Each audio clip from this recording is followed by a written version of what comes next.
The Savior then told the parable of the talents. In this parable, a man gave differing amounts of money, referred to as talents, to 3 servants. To one servant he gave 5 talents, to another he gave 2, and to a third he gave 1. Over time, the first 2 servants doubled what they'd received, but the third servant simply buried his single talent.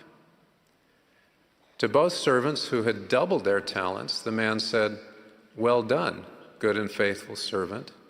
Thou hast been faithful over a few things. I'll make thee ruler over many things. Enter thou into the joy of thy Lord." The man then chided the servant who had buried his talent for being wicked and slothful. This servant's talent was taken away, and he was banished. Yet, had this servant doubled his talent, he would have received the same commendation and reward as the other servants. One message of this parable is that God expects us to magnify the abilities we've been given, but he doesn't want us to compare our abilities to those of others.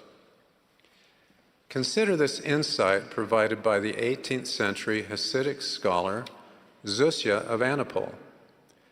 Zusya was a renowned teacher who began to fear as he approached death. His disciples asked, "Master, why do you tremble? You've lived a good life.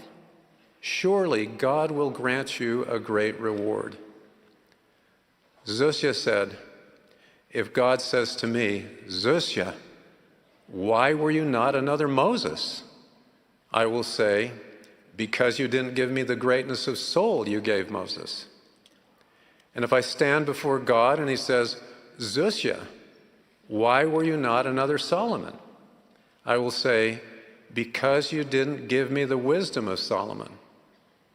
But alas, what will I say if I stand before my Maker and he says, 'Zusya, why were you not Zusya? Why were you not the man I gave you the capacity to be?' That is why I tremble." Indeed, God will be disappointed if we don't rely upon the merits, mercy, and grace of the Savior to magnify the God-given talents we have received. With his loving assistance, he expects us to become the best version of ourselves.